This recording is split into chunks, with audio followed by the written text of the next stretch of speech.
Hello, welcome. Welcome to StudyGram.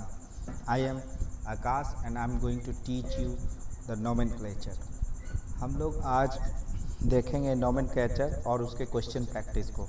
हम लोग जो है थ्योरेटिकल पार्ट ज़्यादा नहीं देखेंगे, हम लोग सिर्फ और सिर्फ देखेंगे उसके क्वेश्चन वाले पार्ट को। थोड़ी बहुत थ्योरी डिस्कस कर लेंगे जिससे कि आपको क्वेश्चंस में पकड़ बन जाए। थोड़ी बहुत थ्योरी डिस्कस करेंगे क्योंकि ये बस क्वेश्चन प्रैक्टिस सेशन है। सो आज हम लोग एल्केन का क्वेश्चन प्रैक्टिस करेंगे, लेकिन हाँ, इस बात का हम आपको गारंटी दे सकते हैं कि अगर आप सिर्फ और सिर्फ एल्केन में 25 से 30 क्वेश्चन कर लेते हैं सिर्फ और सिर्फ एल्केन से, तो आपके एल्केन के सारे डाउट्स पूरी तरह से ख़त्म हो जाएंगे। आपके पास कोई भी डाउट्स नहीं रहेगा। बट इसके लिए एक ही शर्त है कि आपको बार बार इनको रिवाइज़ करना पड़ेगा। इस नोट्स को आपको बार बार आपको रिवाइज़ करना पड़ेगा, तभी जाके हम लोग IUPAC नोमेनक्लेचर को पूरी तरह से बाय हार्ट कर सकते हैं। आपको क्वेश्चन को राइट डाउन करना है, कॉपी में लिख के उसको बार बार रिवाइज़ करना है। और वीडियो स्टार्ट करने से पहले मैंने जिन टीचर से ये सीखा है, चाहे वो YSY सर हो या अभिषेक सर हो, जो भी टीचर्स हैं उनको थैंक यू बोलूँगा। सो हम लोग स्टार्ट करते हैं। सो नोमेनक्लेचर ऑफ एल्केन्स। आप लोगों ने थ्योरेटिकल पार्ट में देख चुके होंगे कि एल्केन्स क्या होते हैं, एल्केन्स का किसे कहते हैं। आपने मिथाइल, इथाइल, प्रोपाइल या मिथेन, इथेन, प्रोपेन, ब्यूटेन, ये सब आप देख चुके होंगे। ये सब बेसिक नॉलेज है जो आपको शायद आता होगा। तो हम लोग थोड़ा बस नाम मात्र का रूल्स को डिस्कस कर लेते हैं, और जो रूल्स में प्रॉब्लम्स होगा वो मैं आपको डिस्कस करके बता दूंगा कि कौन से रूल्स में क्या प्रॉब्लम्स हो सकती है। बाकी हम लोग थ्योरेटिकल पार्ट को बहुत शॉर्ट से शॉर्ट रखने की कोशिश करेंगे। तो हम लोग नोमेनक्लेचर ऑफ एल्केन्स। तो रूल 1 क्या है? Select the longest continuous chain. देखिए रूल 1 ये है कि select the longest continuous chain maximum number of carbon. ये बेसिक रूल है कि आप उसी चेन को सेलेक्ट करेंगे जिसमें कि सबसे ज़्यादा मैक्सिमम नंबर ऑफ कार्बन है, और उसी चेन को हम लोग बोलेंगे पेरेंट चेन। पेरेंट चेन को हम लोग PC भी डिनोट करेंगे। PC is a short form of parent chain. उसके बाद हम लोग रूल 2 में देखेंगे। तो रूल 2 में ये है कि रूल 1 को तोड़ना नहीं है अनटिल कि अगर रूल 1 को तोड़ना नहीं, ये बात तो फिक्स है। लेकिन अगर रूल 1 के सामने धर्म संकट आ जाए, दुविधा आ जाए कि भैया एक साइड से अगर हम काउंट कर रहे हैं 1 2 3 4 5 6 और दूसरे साइड से काउंट कर रहे हैं 1 2 3 4 5 6, दोनों साइड से अगर 6 और 6 ही आ रहा है, देन व्हाट विल हैपन? तो उस केस में रूल 2 बताता है कि उस चेन को चुनो जिसमें कि मैक्सिमम सब्स्टिट्यूट एटम हो। उस चेन को चुनो जिसमें कि मैक्सिमम सब्स्टिट्यूट एटम हो। रूल 1 क्या है कि मैक्सिमम नंबर ऑफ कार्बन जिस चेन में होगा उसको चुनो। रूल 2 बोलता है कि अगर टाई हो जाए तो उस चेन को चुनो जिसमें maximum number of substitute carbon हो। उसके बाद फिर रूल 3 जो है पेरेंट चेन के बारे में बात नहीं कर रहा है। रूल 3 बात कर रहा है सब्स्टिट्यूट के बारे में। रूल 3 किसके बारे में बात कर रहा है? सब्स्टिट्यूट के बारे में, कि नंबरिंग ऑफ सब्स्टिट्यूट कैसे करेंगे। तो rule 3 is talking about numbering of substitute. तो एल्केन में पहला रूल ये है कि पेरेंट चेन को चुनिए। दूसरा रूल ये है कि उस चेन को चुनिए जिसमें मैक्सिमम नंबर ऑफ सब्स्टिट्यूट हो। और तीसरा रूल ये है कि हम जो है रूल कैसे चुनेंगे, ठीक है, हम कैसे रूल को चुनेंगे। ओके, तो ये चीज़ें हो गई है ख़त्म। नंबरिंग, तो नंबरिंग, तो इसमें हम लोग जो बोलते हैं कि जब हम लोग रूल 3 को देख रहे हैं कि कैसे हम नंबरिंग देंगे सब्स्टिट्यूट एटम को, तो उसमें बोलते हैं लोएस्ट लोकेंट रूल को फॉलो किया जाएगा, लोएस्ट लोकेंट नंबर को फॉलो किया जाएगा। ये क्या है लोएस्ट लोकेंट नंबर? तो देखिए रूल नंबर 1 तो क्लियर है, बहुत आसान है, मैं ज़्यादा डिस्कस नहीं करूँगा। रूल नंबर 2 भी आसान है, इसको भी मैं ज़्यादा डिस्कस नहीं करूँगा, बेसिकली आपके टीचर्स ने आपको सिखाया होगा। और रूल 3 को हम डिस्कस कर रहे हैं। तो रूल 3 को अगर हम लोग डिस्कस करते हैं तो देखिए ये है क्वेश्चन 1 और ये है क्वेश्चन 2। तो यहाँ पर हम लोग रूल 3 को डिस्कस करते हैं। तो अगर हम लेफ़्ट टू राइट चलते हैं, मान लीजिए ये लेफ़्ट है और इधर से इधर लेफ़्ट टू राइट चलते हैं, तो हम लोग देखते हैं। तो मैंने बोला था कि पहला रूल में क्या था कि maximum number of parent chain चुनने। तो इसमें देखिए 1 2 3 4 5 6 यही है जो सबसे maximum number of parent chain है। अगर आप इधर से भी लेते हो, मतलब आप अगर इस कार्बन से भी लेते हो तो कोई फ़र्क नहीं पड़ेगा, बट आप maximum number of carbon chain चुनो। उसके बाद लोएस्ट लोकेंट रूल आपको ये बताता है, लोएस्ट लोकेंट रूल आपको ये बताता है कि भैया आपको किधर से काउंट स्टार्ट करना है, आपको काउंट किधर से स्टार्ट करना है, आपको काउंट किधर से स्टार्ट करना है। मैंने बोला था ना कि जब भी लोएस्ट लोकेंट रूल लगाने का लोकेंट रूल लगाने का ज़रूरत पड़ेगा तो आपको हमेशा याद रखना है कि कार्बन उधर से चुनिए जिधर से कि सब्स्टिट्यूट का पोजीशन को लोएस्ट नंबर मिले। अगर लेफ़्ट टू राइट चलते हैं तो इस कार्बन को हम जो कार्बन, ये वाला जो कार्बन है, ये जो सब्स्टिट्यूट कार्बन है, ये वाला जो सब्स्टिट्यूट कार्बन है, इसको पोजीशन मिलेगा 2, और ये वाला जो सब्स्टिट्यूट कार्बन है, ये वाला जो सब्स्टिट्यूट कार्बन है, इसको पोजीशन मिलेगा 4, इसको पोजीशन मिलेगा 4, इसको पोजीशन मिलेगा 4, ठीक है। और अगर हम राइट टू लेफ़्ट चलते हैं, मतलब इधर से इधर चलते हैं, तो इधर से इधर में देखते हैं कि इस कार्बन को पोजीशन मिलेगा 3 और अगले जो कार्बन है उसको पोजीशन मिलेगा 5। तो आप इसमें देख सकते हैं, मैंने बोला ना सब्स्टिट्यूट को लोएस्ट नंबर देना है। तो 2 और 3 में कौन ज़्यादा है, तो 2 और 3 में 3 ज़्यादा है, तो लोएस्ट देना है, इसका मतलब ये सही होगा। या 4 या 5 में भी देखो तो ये इस तरह से आप नोमेनक्लेचर नहीं करेंगे, हमेशा लोएस्ट लोकेंट रूल को फॉलो करेंगे। फिर इसमें एक और प्रॉब्लम आता है, देखिए क्वेश्चन के थ्रू ही मैं सारे डाउट्स क्लियर कर दूंगा आपके, बट आप क्वेश्चन पे बहुत ज़्यादा अच्छे से फोकस कीजिए, आपके एक भी डाउट्स लास्ट में बचेगा नहीं। चलो तो हम लोग देखते हैं, इसमें देखिए इसमें कितने कार्बन है, 1 2 3 4 5 6 7, ठीक है। अगर हम लोग देखते हैं कि इसको हम लोग कैसे डील करते हैं, तो इसमें हम लोग देखते हैं इसको हम लोग डील करते हैं। देखो अगर हम लोग लेफ़्ट टू राइट चलते हैं, लेफ़्ट टू राइट मतलब इस साइड चलते हैं, तो देखो इसमें जो है इस कार्बन को पोजीशन मिला 2, इस कार्बन को पोजीशन मिला 2 और इस कार्बन को पोजीशन मिला 6, ठीक है। लेकिन अगर हम राइट टू लेफ़्ट चलते हैं, राइट टू लेफ़्ट काउंट करते हैं, तो इस कार्बन को पोजीशन मिला 2 और बाकी इन दोनों को मिलेगा 6 और 6। तो आप इसमें बेसिकली मैं आपसे पूछूं कि लोएस्ट कौन है, तो आपको ऑब्वियसली पता होगा कि ये तो इस तरह से आप इसको नहीं फॉलो करोगे।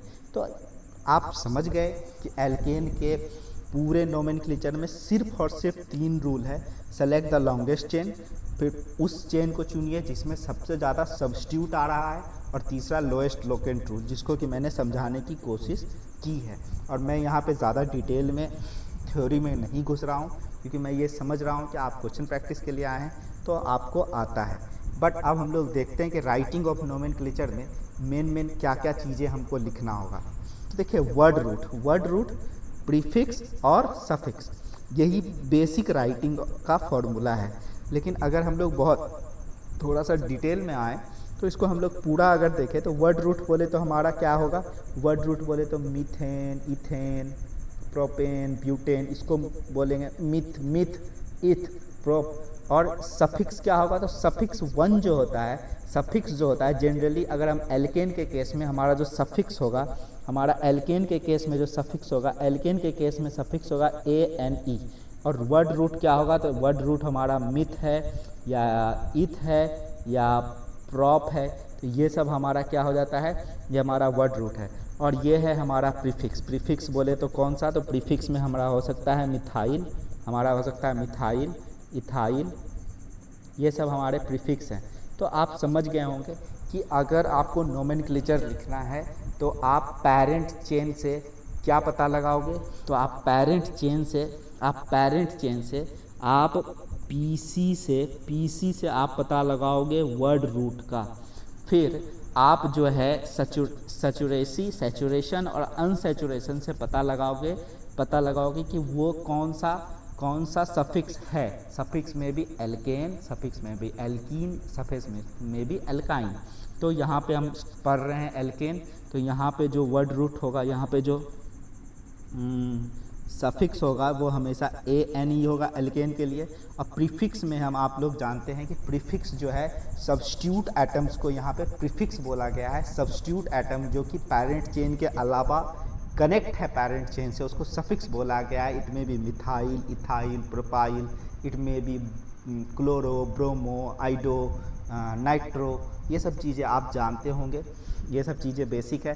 फिर भी जब हम उस तरह से हैलो एल्केन्स पढ़ेंगे तो वहाँ पे हम लोग डिटेल में देखेंगे कि कैसे उनके सफिक्स को देखा जाता है। यहाँ पे हम सिर्फ और सिर्फ फोकस कर रहे हैं एल्केन पे, सिर्फ और सिर्फ फोकस कर रहे हैं एल्केन पे। फिर एक चीज़ और जो मुझे लगा कि मुझे आपको बता देना चाहिए वो है writing of bond line formula. ठीक है, बॉन्ड लाइन फार्मूला कैसे लिखा जाता है, तो NCERT के जो लाइंस हैं उसको मैं एक्सप्लेन कर देता हूँ। मैं आशा करता हूँ कि आपको ये चीज़ें आती है, बट मैं हल्का सा जल्दी बोलकर रिवाइज करा देता हूँ। देखिए, the structure in which only lines are used, मतलब उसमें एटम्स नहीं लिखे जाएंगे। In this bond line structure represents organic compound carbon and hydrogen atoms not shown, मतलब कार्बन और हाइड्रोजन एटम को लिखना नहीं है। बॉन्ड लिख के कार्बन और हाइड्रोजन एटम का मतलब समझ जाएंगे। उसके बाद बोलते हैं this line represented carbon carbon bonds drawn between zigzag fashion, मतलब जैसे कि मान लो कि ये हमारा CH3 CH2 और ये है हमारा CH3, तो इसको हम लोग सिर्फ ऐसे लिखेंगे CH3 ये देखो, ये इसको ऐसे लिख देंगे, इसको हम लोग ऐसे लिख देंगे। ठीक है, इसको सिर्फ और सिर्फ हम ऐसे लिख देंगे। ठीक है, उसको हम आगे देखेंगे। लेकिन हमने क्या सीखा, हमने सीखा कि कार्बन और हाइड्रोजन को बॉन्ड लाइन फार्मूला में नहीं लिखना है। क्या सीखे, कार्बन और हाइड्रोजन को बॉन्ड लाइन फार्मूला में नहीं लिखना है। कार्बन और हाइड्रोजन को बॉन्ड लाइन फार्मूला में नहीं लिखना है, पर क्या ऑक्सीजन को लिखना है, तो बोलो हाँ, ऑक्सीजन को लिखना है बॉन्ड लाइन फार्मूला में। जब भी ऑक्सीजन आए you have to write, chlorine आए यू हैव टू राइट, अगर नाइट्रोजन आए यू हैव टू राइट, कोई भी फंक्शनल ग्रुप आए यू हैव टू राइट कि आपको लिखना है। किसको नहीं लिखना है, कार्बन और हाइड्रोजन को नहीं लिखना है। देखिए, अगर हम लोग बात करें तो टर्मिनल एंड्स डिनोट CH3, जैसे मान लो ये जैसे मान लो कि ये तो ये जो टर्मिनल एंड है, ये जो टर्मिनल एंड है, इसका मतलब क्या है CH3, इसका मतलब क्या है, इसका मतलब क्या है CH3। ठीक है, ये समझ में आ गया। अदरवाइज अगर फंक्शनल ग्रुप पे लिखना है, फंक्शनल ग्रुप में जो बॉन्ड्स हैं, नंबर ऑफ बॉन्ड्स है, double bond, single bond, triple bond, वो सबको भी आपको लिखना है। बस कार्बन और हाइड्रोजन को नहीं लिखना है। लेकिन अगर फंक्शनल ग्रुप में कार्बन और हाइड्रोजन आ जाए तब आपको लिखना है। जैसे कि मान लो कि ऐसे है और यहाँ पे है COOH, तो ये आपको लिखना है। देखिए, हम लोग जब कार्बोक्सिलिक एसिड का फॉर्मूला लिखते हैं तो उसमें COOH आता है, तो इसका ये मतलब नहीं है कि आप कार्बन को यहाँ नहीं लिखोगे, वहाँ पे कार्बन भी लिखेगा और वहाँ पे हाइड्रोजन भी लिखा जाएगा। मतलब ये कि CH को एल्केन या एल्काइन या मतलब एल्केन एल्काइंस में नहीं लिखना है, मतलब हम लोग एल्केन एल्काइन एल्कीन में नहीं लिखना है। लेकिन कार्बन और हाइड्रोजन जब फंक्शनल ग्रुप में आएगा तो आपको लिखना है। कार्बन और हाइड्रोजन जब फंक्शनल ग्रुप में आएगा तो आपको लिखना है। आप प्लीज़ नोट डाउन कर लीजिए कि कार्बन और हाइड्रोजन जब फंक्शनल ग्रुप में आएगा तो आपको लिखना है। अब हम लोग एग्जाम्पल अभी तक में पढ़ चुके हैं, अब हम लोग क्वेश्चन के थ्रू पूरे टॉपिक को समझने की कोशिश करते हैं। हो सकता है कि पीछे आपको समझ में नहीं आया हो, क्योंकि मैं बहुत स्पीड में हूँ, मैं सिर्फ क्वेश्चन प्रैक्टिस कराने आया हूँ। तो स्टार्ट करते हैं हम लोग। तो हम लोग देखते हैं, दो टर्मिनल पॉइंट, दोनों CH3 को डिनोट कर रहा है। तो हम लोग देखते हैं CH3 और CH3, इसको हम लोग क्या बोलेंगे, तो इसको हम लोग बोलते हैं इथेन, इसको हम लोग बोलते हैं इथेन, इसको हम लोग बोलते हैं इथेन, इसको हम लोग बोलते हैं इथेन, इसको हम लोग बोलते हैं इथेन। ये देखो, ये CH3, ये CH3 और ये टर्मिनल पॉइंट पे नहीं है, तो ये है हमारा CH2, ये है हमारा CH3 और ये है हमारा CH3। तो अगर हम लोग इसका नामकरण करें तो ये कौन सा कंपाउंड हो जाएगा, तो ये 1 2 3, तो ये हो गया 3 का मतलब हो गया प्रॉप। और क्योंकि यहाँ पे डिग्री ऑफ क्या बोलते हैं, क्योंकि यहाँ डबल बॉन्ड नहीं है तो हम लोग लिखेंगे एन। तो देखो ये हमारा क्या है, ये है हमारा वर्ड रूट और ये है हमारा सफिक्स। देखो लिखने सीख गए ना, वर्ड रूट और हमारा वो सफिक्स। फिर देखो 1 2 3 4, 1 2 3 4। 4 का मतलब क्या, 4 का मतलब सीधा सीधी लिखो ब्यूट। और यहाँ पे ये क्या है, ENE, कोई फंक्शनल ग्रुप नहीं है और ना तो ये डबल बॉन्ड या ट्रिपल बॉन्ड है। तो हमारा पता है कि ये एल्केन है तो ANE लगा दिए, ब्यूटेन। उसके बाद अगर हम लोग इधर आते हैं तो 1 2 3 4 5, 5 का मतलब क्या होगा, पेंट लिख दो। वर्ड रूट क्या हो गया, पेंट। वर्ड रूट क्या हो गया, पेंट। ये हो गया वर्ड रूट और इसका जो सफिक्स होगा वो होगा ANE, पेंटेन। क्या हो गया, पेंटेन। तो आशा करता हूँ कि आपको ये समझ में आया होगा, आशा करता हूँ कि ये आपको समझ में आया होगा। मैंने बताया था कि पहले लिखना है प्रीफिक्स, फिर लिखना है वर्ड रूट और फिर लिखना है हमें सफिक्स। तो ये चीज़ हमने बताया। जैसे इसमें देखिए प्रीफिक्स तो था ही नहीं, तो हमने वर्ड रूट लिखा पहले और उसके बाद फिर हमने लिखा सफिक्स। क्लियर है। तो आपको बेसिकली एल्केन का फॉर्मूला लिखने आ गया। ये स्टार्ट हुआ लेवल 1, अब हम लेवल बढ़ा के लेवल 5 तक लेके जाएंगे। तो हम लोग स्टार्ट करते हैं। चलिए, तो अब हम इसका नोमेनक्लेचर करके देखते हैं। तो आप नोमेनक्लेचर करना स्टार्ट कीजिए। पहला रूल क्या, लॉन्गेस्ट पेरेंट चेन को सेलेक्ट करना। पहला रूल देखो, लॉन्गेस्ट पेरेंट चेन को 1 2 3 4 5, ये हो गया। ठीक है। अब अगर हम लोग इधर से चलते हैं तो ये देखो, इसको ये सबसे लॉन्गेस्ट चेन यही दिख रहा है, लेकिन फिर भी हम आपके तसल्ली के लिए कर देते हैं 1, फिर यहाँ पे देखो ये 2, ये हो गया 3 और ये हो गया 4। मतलब ये वाला जो डायरेक्शन में लॉन्गेस्ट चेन है उसको हम चेन नहीं मानेंगे। और अगर इस डायरेक्शन में भी लेंगे तो दोनों तरफ से वही आएगा 1 2 3 4। तो हम ये कह सकते हैं कि लॉन्गेस्ट चेन हमारा ये है। तो लॉन्गेस्ट चेन 1 2 3 4 5। जैसे ही 5 आया, 5 आना तो 5 का हम लोग वर्ड रूट क्या लिखेंगे, पेंट। सीधा सीधी लिख दो, पेंट लिख दो। अब देखो एल्केन है, क्या है, एल्केन है तो इसका सफिक्स लिख दो एन। तो आप ये लिख दिए पेंटेन। फिर मैंने बोला कि आपको प्रीफिक्स लिखना है, तो प्रीफिक्स में मैं बोलता हूँ, प्रीफिक्स में देखें यहाँ पे आपने देखा होगा कि प्रीफिक्स लिखना है। तो वर्ड रूट क्लियर है, वर्ड रूट लिखा गया है, सफिक्स लिखा गया। अब हमको लिखना है प्रीफिक्स। प्रीफिक्स में देखिए, प्रीफिक्स का पोजीशन लिख के देना पड़ता है। तो अब देखते हैं, अगर हम लोग देखते हैं तो हमारा जो बॉन्डेड एटम है वो यहाँ से है, जो कि पोजीशन नंबर 3 से है, पोजीशन 3 से है। तो प्रीफिक्स या इधर से गिनते हैं तो 1 2 3, 1 2 3, दोनों साइड से वो 3rd नंबर पे ही आ रहा है।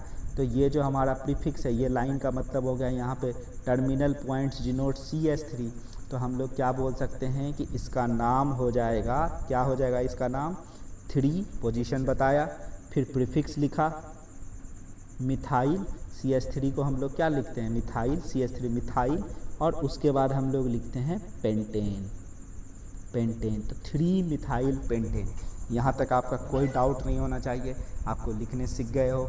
धीरे धीरे हम लोग लेके चल रहे हैं, बहुत धीरे धीरे लेके चल रहे हैं। ठीक है, आगे बढ़ते हैं। अब हम लोग इसका नोमेनक्लेचर करते हैं। तो लॉन्गेस्ट चेन खोजते हैं। चलो देखते हैं लॉन्गेस्ट चेन 1 2 3 4 5। ये हमारा 1 था, ये हमारा 2 था, ये हमारा 3 था, ये हमारा 4 था, वो 5 था। अगर हम लोग इधर से चलते हैं 1 2 3 4 5। अरे वाह, दोनों साइड से 5 आ गया। तो अब आप पे तो रूल वन फॉलो तो किया, बट आंसर नहीं आया। लगाओ रूल 2। रूल 2 लगाओ, रूल 2 लगाओ। रूल 2 क्या बोला था कि उस पेरेंट चेन को चुनो, उस पेरेंट चेन को चुनो जो कि longest highest number of substitute को कैरी करता है। तो अगर हम लोग इस पेरेंट चेन को चुनते हैं, इस पेरेंट चेन को चुनते हैं, इस पेरेंट चेन को चुनते हैं, तो इसमें देखिए सब्स्टिट्यूट नंबर क्या है 1, और यहाँ पे सब्स्टिट्यूट आया 2, यहाँ पे सब्स्टिट्यूट आया 2, 2 सब्स्टिट्यूट आ गया, 2 सब्स्टिट्यूट आ गया, 2 सब्स्टिट्यूट आ गया। और अगर हम लोग इस पेरेंट चेन को चुनते हैं, इस पेरेंट चेन को चुनते हैं, तो देखते हैं 1 और यहाँ पे आया 2। वाह, ये तो फंस गया, तो किधर से करें? तो आश्चर्य की बात ये है कि इस क्वेश्चन का ट्रिक ही यही है कि आप दोनों तरफ से किस साइड से भी कीजिए आपको आंसर सेम ही मिलेगा, क्योंकि ये भी इथाइल है और ये भी इथाइल है सब्स्टिट्यूट में। तो आप इसको लिखना शुरू कीजिए। तो सबसे पहले वर्ड रूट लिखिए, तो वर्ड रूट 5 कार्बन चेन है तो पेंट लिख दिया।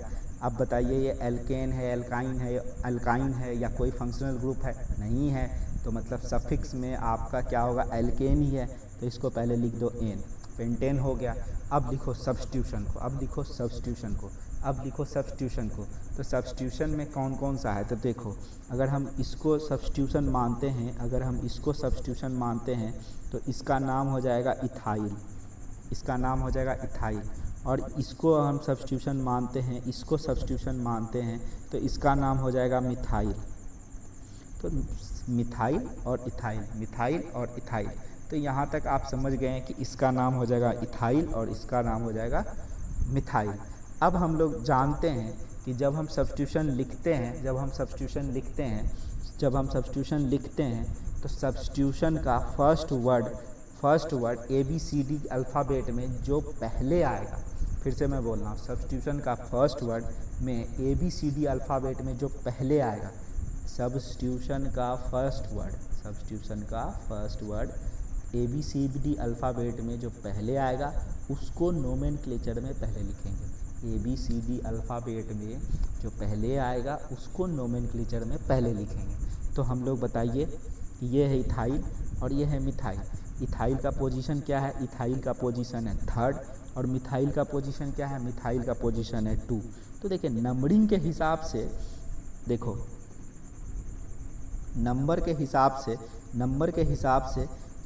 हिसाब से हम लोग नहीं करते हैं, मतलब कि हम लोग मिथाइल को पहले नहीं लिखेंगे, मिथाइल को पहले नहीं लिखेंगे। हम लोग किसके हिसाब से करते हैं? अल्फ़ाबेट के हिसाब से। तो अब बताओ कि ई पहले आता है या एम? ई पहले आता है या एम? तो सबको पता है कि ई पहले आता है, तो हम लोग इसका नोमेनक्लेचर कैसे लिखेंगे? हम लोग इसका नोमेनक्लेचर लिखेंगे 3 इथाइल 2 मिथाइल और पेंटेन, ये आप इसका नोमेनक्लेचर है। You have to practice 1 to 3 times, आप पूरी तरह से समझ जाओगे। मैंने एक एक करके तोड़ के इस बताया।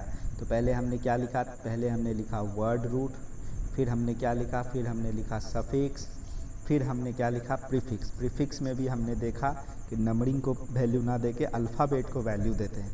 नंबरिंग के हिसाब से तो मिथाइल जीता, लेकिन हम वैल्यू किसको देंगे? अल्फ़ाबेट को। तो अल्फ़ाबेट में 3 इथाइल 2 मिथाइल पेंटेन। तो ये आपका क्लियर हो चुका होगा, ये आपका क्लियर हो चुका होगा। आगे हम लोग बढ़ते हैं, आप फटाफट करते हैं। अब हम लोग आते हैं नोमेनक्लेचर। इसमें देखिए जो सब्स्टिट्यूट है, मैंने बोला सब्स्टिट्यूट का अल्फ़ाबेट बहुत इम्पॉर्टेंट है। तो हम लोग पहले नंबरिंग देते हैं। तो देखो सब्स्टिट्यूट का अल्फ़ाबेट, तो ये इसका जो अगर हम लोग नाम लिखे तो BR को हम लोग बोलते हैं ब्रोमो, हम लोग Cl को लिखते हैं हम लोग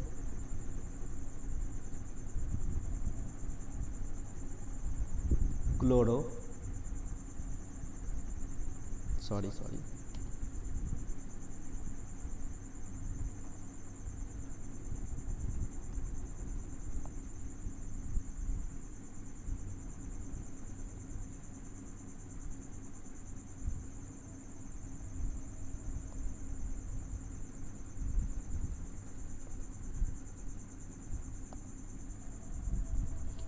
BR को हम लोग लिखते हैं ब्रोमो, Cl को हम लोग लिखते हैं CHO, LR क्लोरो, और N2O को लिखते हैं हम लोग नाइट्रो। अब आपसे मैं पूछता हूँ कि सब्स्टिट्यूशन के अल्फ़ाबेटिकल ऑर्डर में इसको अगर हम समझाएं तो पहले ब्रोमो लिखा जाए या पहले क्लोरो लिखा जाए, पहले ब्रोमो लिखा जाए या पहले क्लोरो लिखा जाए, मतलब नंबरिंग इस साइड से 1 स्टार्ट करेंगे या 1 इस साइड से स्टार्ट करेंगे। तो आपको पता है कि अल्फ़ाबेट में पहले B आता है फिर C आता है, मतलब ये 1 होगा, ये 2 होगा, ये 3 होगा, ये 4 होगा, और ये जो है हमारा 5 हो जाएगा, ये हमारा हो जाएगा 5, ये हो जाएगा हमारा 5। तो हम लोग स्टार्ट करते हैं। तो अगर नोमेनक्लेचर किए तो 5 है, तो पहले पेंट लिखो, फिर इसके सफिक्स को लिखो, सफिक्स को लिखोगे तो लिखोगे एल्केन, फिर 5 है तो इसका सफिक्स लिखा तो सफिक्स लिखेंगे तो सफिक्स हो गया एल्केन। अब इसके बाद इसका नाम स्टार्ट करो लिखना। तो सबसे पहले क्या लिखेंगे, तो 2 पोजीशन दिया ब्रोमो, फिर 3 नंबर पे देखो, 3 नंबर फिर देखो B के बाद कौन आता है, B के बाद C आता है या N आता है, B के बाद C पहले आता है या N पहले आता है। तो आपको पता है पहले B के बाद C पहले आता है, तो C का मतलब यहाँ पे 4 क्लोरो, और यहाँ पे हमारा जो है 3 नंबर में कौन सा हो जाएगा, रुको 1 मिनट 1 सेकेंड, इसको ख़राब नहीं करते देखने में।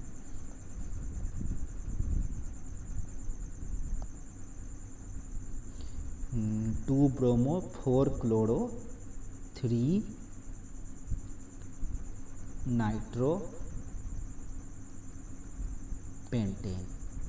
ये देखिए, तो आपने पहले तो ये दिया कि भैया इधर से नोमेनक्लेचर करे कि इधर से करे, तो आपने देखा कि B पहले आता है तो आपने इसको B को ब्रोमो को लोएस्ट पोजीशन दिया, लोएस्ट रोकेंट रूल को फॉलो किया।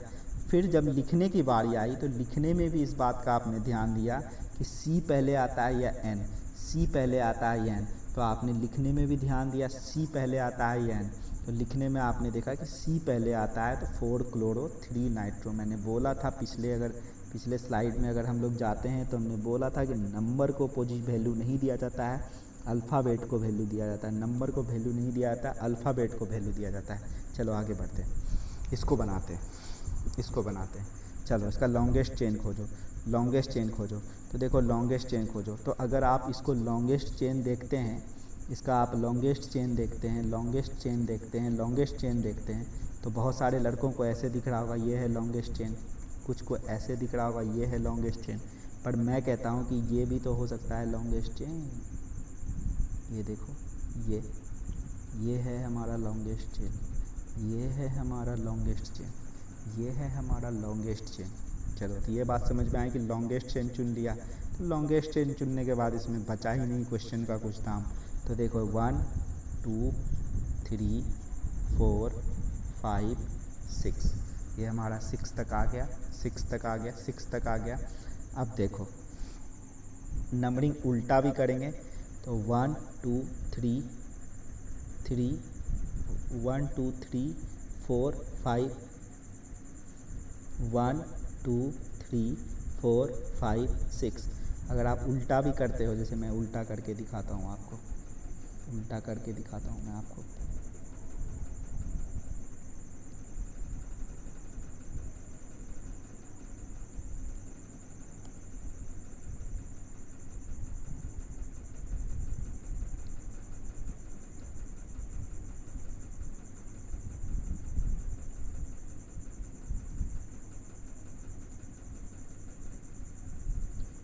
वन 2 3 4 5 6। तो आप देखिए सब्स्टिट्यूट का पोजीशन कहाँ है। अगर ये लॉन्गेस्ट चेन है तो एक पोजीशन 3rd पे आया, दूसरा 4th पे आया। यहाँ पे भी देखो सब्स्टिट्यूट 3rd और 4th पे ही आ रहा है, यहाँ पर भी सब्स्टिट्यूट 3rd और 4th पे ही आ रहा है, यहाँ पर भी सब्स्टिट्यूट 3rd और 4th पे ही आ रहा है। मतलब उल्टा लो या सीधा लो कोई फ़र्क नहीं पड़ता है। आपको लॉन्गेस्ट चेन खोजना था तो मैं फटाक से लिख देता हूँ। तो फटाक से लिखता हूँ। तो सबसे बड़ा चेन है हमारा हेक्स 6 डिजिट, एल्केन है तो एन लगा दिया। अब हम लोग लिखते हैं कहाँ पोजीशन है, तो 3 और 4 पोजीशन पे हमारा कौन सा ग्रुप है ये, तो ये है हमारा इथाइल, ये है हमारा C2H5 जिसको हम लोग बोलते हैं इथाइल, इथाइल, इथाइल। लेकिन यहाँ पे सरप्राइजिंगली यहाँ एक इथाइल नहीं है, यहाँ पे दो इथाइल है। तो इस दो इथाइल को हम लोग कैसे डील करेंगे? तो हम लोग लिखेंगे 3,4 बताना तो पड़ेगा कि दोनों इथाइल है, तो लिखते हैं डाई इथाइल और हेक्सेन।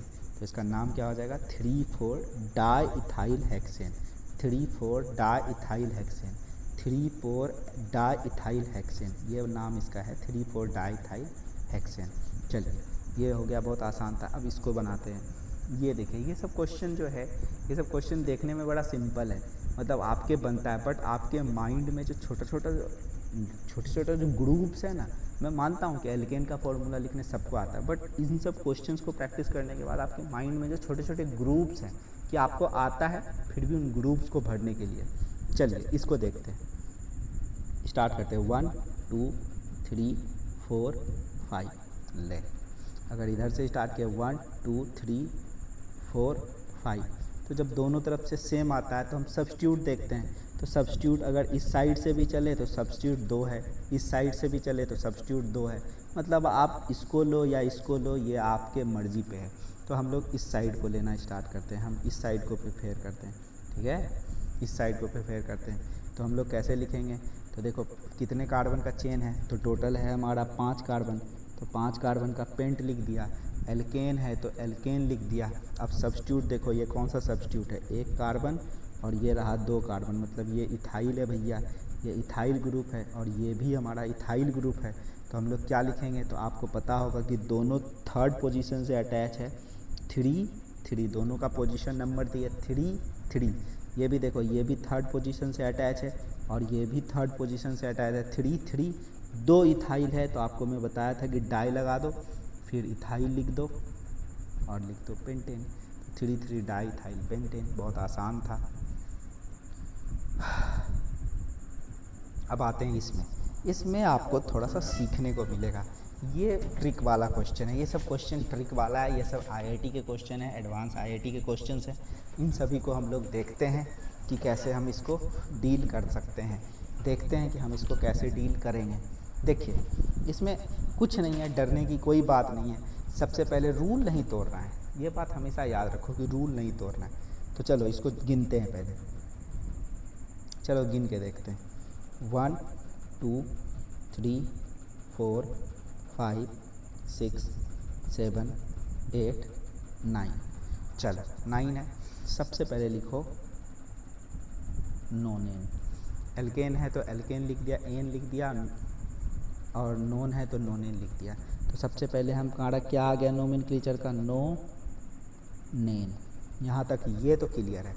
अब हम लोग देख रहे हैं कि पहले एक सब्स्टिट्यूट होता था, लेकिन यहाँ पे सब्स्टिट्यूट के अंदर सब्स्टिट्यूट है। तो पहले हम इसका नोमेनक्लेचर करते हैं। देखो सब्स्टिट्यूट के अंदर सब्स्टिट्यूशन हो, सब्स्टिट्यूट के अंदर सब्स्टिट्यूशन हो, मतलब कि एस में एस हो, सब्स्टिट्यूट के अंदर सब्स्टिट्यूशन हो, तो इसका नोमेनक्लेचर लिखने का पैटर्न बदल जाता है, इसका नोमेनक्लेचर लिखने का पैटर्न बदल जाता है। तो सबसे पहले हम इस सब्स्टिट्यूट का नोमेनक्लेचर करते हैं। तो इस सब्स्टिट्यूट का क्या नाम है भाई? तो देखो ये जो कार्बन, जिस कार्बन से ये अटैच होता है उसको बोलते हैं 1 नंबर, और इसको हम लेते हैं 2 नंबर, इसको हम देते हैं 2 नंबर, इसको हम देते हैं 1 नंबर। देखो 4 नंबर से जो अटैच है, ये यहाँ पे 6 नंबर से जो अटैच है, उस कार्बन को जो डायरेक्ट अटैच कार्बन होता है, मतलब पीसी से डायरेक्ट अटैच कार्बन को, पीसी से डायरेक्ट अटैच कार्बन को 1 नंबर दिया जाता है। लिखिए आप कि अगर सब्स्टिट्यूशन के अंदर सब्स्टिट्यूशन हो, या आप हमेशा याद रखो कि पीसी से, पेरेंट चेन से डायरेक्ट अटैच कार्बन को, जिसको वैलेंट कार्बन कहते हैं, उसको नंबर 1 दिया जाता है, उसको नंबर 1 दिया जाता है, उसको नंबर 1 दिया जाता है। लिखिए पेरेंट चेन से डायरेक्ट, पेरेंट चेन से डायरेक्ट अटैच कार्बन को नंबर 1 दिया जाता है। तो 1, और इसको दे दो 2, इसको दे दो 2। तो अब इसका हम अगर नोमेनक्लेचर करें तो 1 2 इथेन, तो इथेन तो होगा नहीं क्योंकि सब्स्टिट्यूशन में है, तो इथाइल, तो लिखो इथाइल, ठीक है, इथाइल।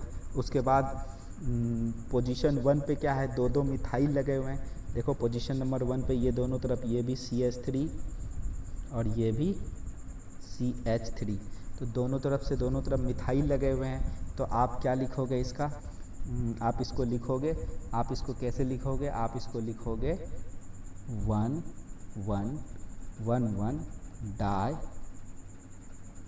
मिथाइल। तो इसका नोमेनक्लेचर हो गया, इस पार्ट का नोमेनक्लेचर हो गया, उस पार्ट का क्या नाम है, 1,1 डाई मिथाइल इथाइल। लेकिन देखिए सब्स्टिट्यूट के अंदर जब सब्स्टिट्यूट आता है तो इसका, और वो भी जब दो दो आता है, तो इसको हम लोग अंदर डालते हैं, क्योंकि ये दो बार आ रहा है, एक फोर्थ पोजीशन पे भी आ रहा है और ये एक फोर्थ पोजीशन पे भी आ रहा है और सिक्स्थ पोजीशन पे भी आ रहा है, फोर्थ पोजीशन पे भी आ रहा है, सिक्स्थ पोजीशन पे आ रहा है। तो इस प्रकार के नोमेनक्लेचर में हम लोग इसको दिखाने के लिए, क्योंकि यहाँ डाई, ट्राई और टेट्रा तो यूज़ नहीं कर सकते हैं, डाई ट्राई टेट्रा यूज़ नहीं कर सकते हैं, क्योंकि पहले ही यूज़ कर चुके हैं। जब हम दो बार डाई ट्राई टेट्रा यूज़ करेंगे तो हमारे केमिस्ट्री के जो नियम बनाने वाले लोग हैं उन्होंने बोला है तो कन्फ्यूज़न हो जाएगा यार, बहुत कन्फ्यूज़ हो जाएगा कि फिर से डाई ट्राई टेट्रा यूज़ करें। तो उन्होंने एक नियम खोजा जिसमें उन्होंने बोला कि हम यहाँ पे 20 ट्रिस टेट्रा किस जैसे शब्दों को यूज़ करेंगे। मतलब दो बार अगर ऐसे टाइप से ग्रुप रहे तो कैसे यूज़ करना है 20, अगर 3 बार रहे तो आपको यूज़ करना है ट्रिस, तो 4 बार रहे तो टेट्रा किस, उतना आपको नहीं पढ़ना है। तो आपको अगर नोमेनक्लेचर लिखने के लिए दिया जाए तो डाई ट्राई यूज़ करके नहीं, आप इसका नोमेनक्लेचर क्या लिखेंगे, आप इसका नोमेनक्लेचर लिखेंगे 4 6, 2 बार है 4 और 6 पोजीशन पे ये वाला ग्रुप है फंक्शनल 4 6। अब 2 बार है तो 2 बार की जगह पे आप लिखेंगे 20 और उसके बाद ब्रैकेट देंगे, ब्रैकेट देने के बाद लिखेंगे 1,1 डाई मिथाइल इथाइल नोनेन। आप लिख देंगे ड्राई ट्राई मिथाइल नोनेन, आप लिखेंगे ड्राई ट्राई मिथाइल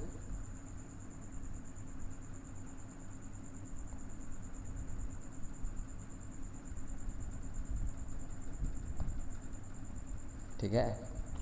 तो आप लिखेंगे 4,6,1,1 डाई मिथाइल इथाइल नोनेन। तो इससे 20 क्यों लिखा ये समझ में आया, क्योंकि डाई अगर लिख देते तो 2 बार हो जाता, उसे बहुत ज़्यादा कन्फ्यूज़न होता। तो इस कंडीशन में जब ब्रैकेट में आ जाए तो ब्रैकेट वाले चीज़ों को लिखने के लिए 20 ट्रिस टेट्रा किस जैसे शब्दों को यूज़ किया जाता है। आप बस 20 तक याद रखिए, कभी कभी रेयर केस में आपको ट्रिस दे दिया जाएगा, उससे ज़्यादा आपको नहीं पूछेगा, टेट्रा किस वगैरह नहीं पूछेगा। सो बी रिलैक्स। लेकिन इस फंडा को आप समझ लीजिए कि 20 मैंने क्यों लिखा, क्योंकि उसको बार बार लिखा नहीं जा सकता है। चलिए आगे हम नोमेनक्लेचर देखते हैं। ऐसे नोमेनक्लेचर में भी लड़के कंफ्यूज करते हैं। इन सब टाइप के नोमेनक्लेचर में सबसे बड़ा जो प्रॉब्लम है वो प्रॉब्लम है पेरेंट चेन चुनने का। आप बस एल्केन लिखने के लिए पेरेंट चेन चुनना बहुत ज़रूरी है। पेरेंट चेन में मैच टाई हो जाए तो नंबर ऑफ सब्स्टिट्यूट चेक करना ज़रूरी है। अगर नंबर ऑफ सब्स्टिट्यूट में भी मैच टाई हो जाए तो लोएस्ट रोकेंट रूल के थ्रू नोमेनक्लेचर लिख दो। 3 रूल है, सिंपल बेसिक सिंपल 3 रूल है, उसको फॉलो करो, खेल ख़त्म। चलो इसका नोमेनक्लेचर करते हैं। तो पहले लॉन्गेस्ट पेरेंट चेन चुनते हैं। लॉन्गेस्ट पेरेंट चेन चुनो, तो मुझे तो दिख गया भाई लॉन्गेस्ट पेरेंट चेन। पहले आप अपना ट्राई करिए तो आपको दिखेगा, लेकिन मैं आपको जल्दी में बताता हूँ।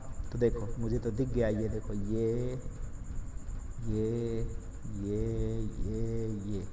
ये हमारा लॉन्गेस्ट पेरेंट चेन है, ये हमारा लॉन्गेस्ट पेरेंट चेन है, ये जो है हमारा लॉन्गेस्ट पेरेंट चेन है, ये हमारा लॉन्गेस्ट पेरेंट चेन है। ये समझ में आ गया क्या? यहाँ तक आपको आ गया होगा कि लॉन्गेस्ट पेरेंट चेन चुनना होता है, लॉन्गेस्ट पेरेंट चेन चुनना होता है, लॉन्गेस्ट पेरेंट चेन चुनना होता है, लॉन्गेस्ट पेरेंट चेन चुनना होता है।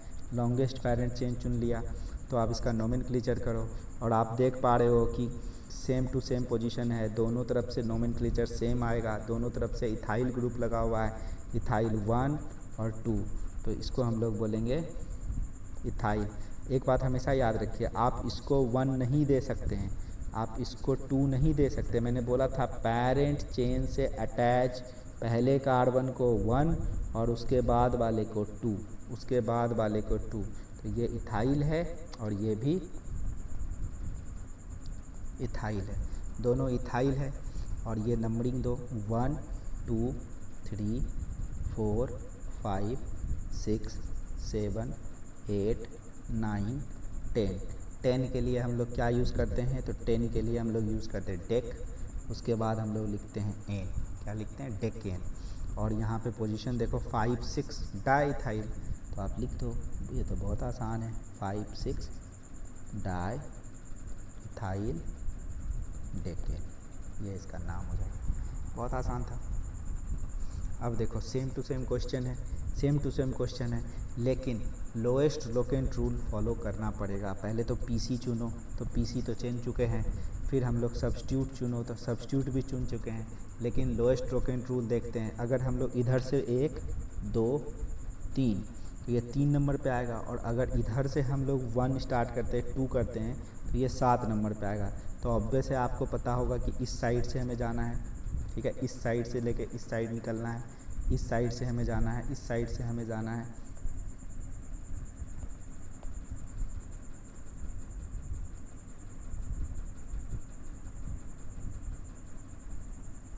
ठीक है, तो हम लोगों को पता हो गया होगा, आपको पता चल गया होगा कि हमें इस साइड को फॉलो करना है, इस साइड को फॉलो करना है। तो देखो ये 1 ये 2 ये 3, तो 3 पे कौन है, मिथाइल। अब फिर हम लोग आते हैं मिथाइल और इथाइल में। मैंने बोला था कि जब हमारा मिथाइल का पोजीशन क्या है 3, और इथाइल का पोजीशन क्या है, इथाइल का पोजीशन था 5 6 डाई इथाइल। तो अब बताओ कि पहले क्या देखेंगे, तो यहाँ पर एक चीज़ हमेशा याद रखिए कि डाई का डी नहीं देखेंगे हम लोग, फिर भी यहाँ पे ई ही देखेंगे। डाई का डी को हम नहीं देखेंगे, हम यहाँ पे ई ही देखेंगे।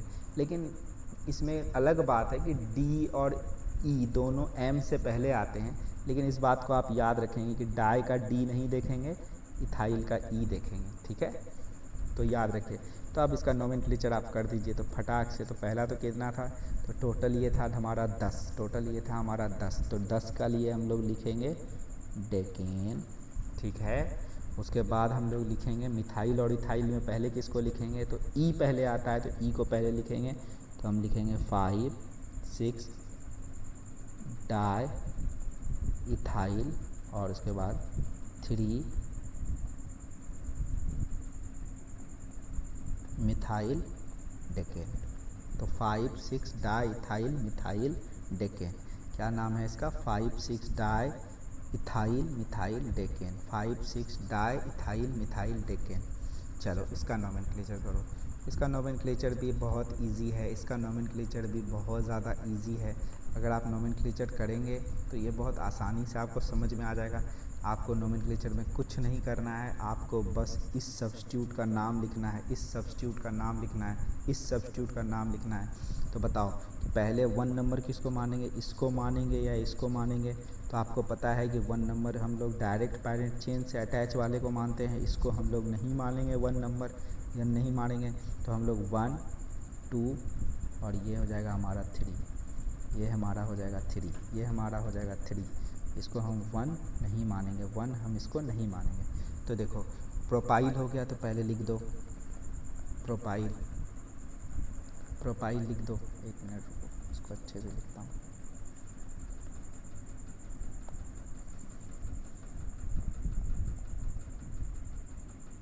प्रोपाइल लिख दो, ठीक है। अब इसका पेरेंट चेन चुनो, तो 1 2 3 4 5 6 7 8 9 10, 1 2 3 4 5 6 7 8 9 10।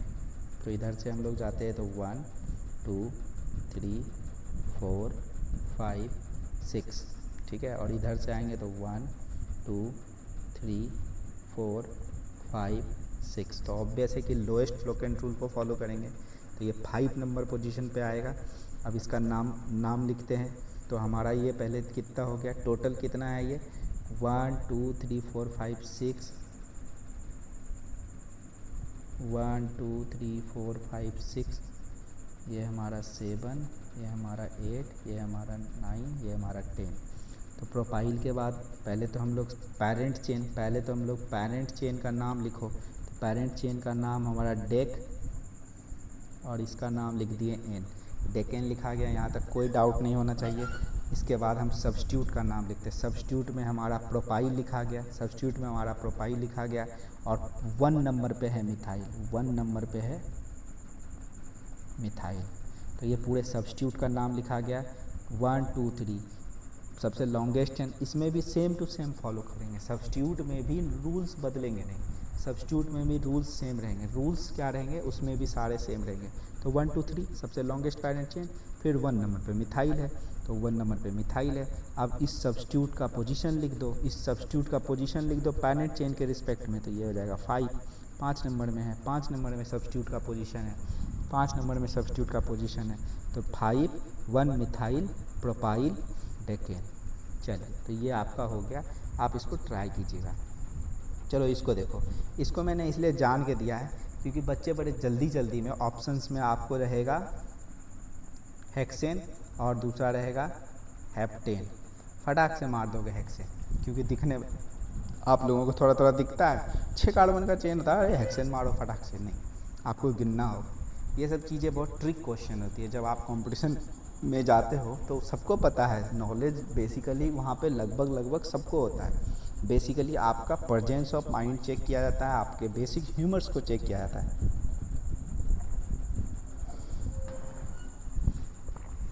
तो गिन के देखिए 1 2 3 4 5 6 7। अरे वाह, तो ये हेक्सेन नहीं होगा, ये हेप्टेन हो जाएगा।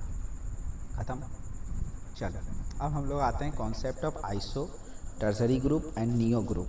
देखिए ये भी बहुत ज़्यादा कन्फ्यूज़न रहता है। मैंने बोला था ना कि एल्केन लिखने को किसी को नहीं सिखाना चाहिए, एल्केन सबको लिखने आता है, बट एल्केन के अंदर जो कन्फ्यूज़न्स हैं वो कन्फ्यूज़न दूर करना बहुत ज़्यादा ज़रूरी है।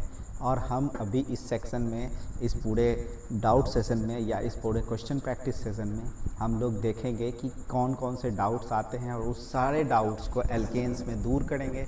टोटल नोमेनक्लेचर के सीरीज में हम 300 क्वेश्चन डील करेंगे।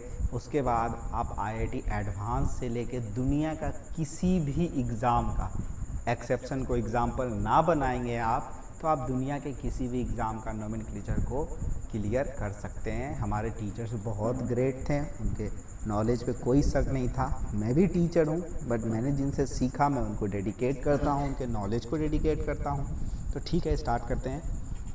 आइसो ग्रुप, टर्सरी ग्रुप और नियो ग्रुप। तो पहले हम लोग इन तीनों का डेफिनेशन देखते हैं। देखो आइसो ग्रुप क्या होता है। आइसो ग्रुप हम लोग तब देखते हैं जब आइसो ग्रुप में एक वर्ड याद रखो, मेन बात पकड़ने का है second last carbon, second last carbon, second last carbon, second last carbon, second last carbon. Iso group में क्या देखोगे, सेकेंड लास्ट कार्बन में 2 मिथाइल लगे रहेंगे, 2 मिथाइल लगे रहेंगे, मिथाइल ही लगे रहेंगे, इथाइल नहीं होगा, इथाइल नहीं होगा, इथाइल नहीं होगा, इथाइल नहीं होगा, मिथाइल ही लगना चाहिए। कहाँ पे, सेकेंड लास्ट कार्बन पे 2 मिथाइल लगे रहेंगे, 2 मिथाइल लगे रहेंगे। With respect to valent carbon atom, second last carbon. Valent carbon atom किसको बोलते हैं, मैंने बताया था वैलेंट कार्बन एटम किसको बोलते हैं। ये जो कार्बन से पेरेंट चेन से अटैच जो कार्बन होता है, पेरेंट चेन से अटैच कार्बन को वैलेंट कार्बन बोलते हैं। वहाँ से आपको देखना है सेकेंड लास्ट कार्बन। तो देखिए ये हमारा 1, ये 2, ये 3, तो देखिए ये लास्ट कार्बन है और ये है सेकेंड लास्ट कार्बन। तो इसको हम लोग बोल सकते हैं आइसो ग्रुप, इसको हम लोग बोल सकते हैं आइसो ग्रुप। और ये दोनों साइड जब अटैचमेंट होगा तो यहाँ इथाइल नहीं होना चाहिए या प्रोपाइल ब्यूटाइल कुछ नहीं, दोनों मिथाइल ही होगा। सेकेंड लास्ट कार्बन में दोनों में मिथाइल ही होगा, तब आप इसको लिख सकते हो आइसोब्यूटाइल, आइसोब्यूटाइल। लेकिन अगर इसको हम नोमेनक्लेचर की तरफ से जाएं, क्योंकि एनसीईआरटी ने आइसोब्यूटाइल भी यूज़ किया है, आइसोब्यूटाइल का कॉन्सेप्ट डाला है, इसलिए मैं आपको पढ़ा रहा हूँ। अदरवाइज़ आप इसका नोमेनक्लेचर बहुत ही आसानी से कर सकते हो। करो नोमेनक्लेचर, 1 2 3 प्रोपाइल, प्रोपाइल, ठीक है, प्रोपाइल। और सेकेंड पोजीशन पे क्या है, 1 और 2 पोजीशन पे है मिथाइल। तो हो गया 2 मिथाइल प्रोपाइल, ये ब्रैकेट में चला जाएगा। अब ये जिस नंबर में पीसी से जुड़ा होगा यहाँ पे उस नंबर का लिखेंगे और यहाँ पे पीसी लिख देंगे, यहाँ पे पीसी लिख देंगे। देखिए एल्केन लिखने सबको आता है, मैं सब्स्टिट्यूट ग्रुप को लिखने सिखा रहा हूँ। मैं आइसो ग्रुप, टर्सरी ग्रुप और नियो ग्रुप में सब्स्टिट्यूट ग्रुप को लिखने सिखा रहा हूँ, क्योंकि एल्केन लिखने सबको आता है। इसमें बकवास बात है कि कोई एल्केन सिखा रहा है, क्योंकि एल्केन तो यार आप 9th में भी पढ़ के आए हो, 9th से भी आप जानते हो कि एल्केन कैसे पढ़ा जाता है। लेकिन हम लोग आपको सिखाएंगे कि सब्स्टिट्यूट ग्रुप का नेमिंग कैसे करते हैं, एल्केन में सब्स्टिट्यूट ग्रुप का नेमिंग कैसे करते हैं। चलिए अब आते हैं हम लोग टर्सरी ग्रुप। टर्सरी ग्रुप में क्या है?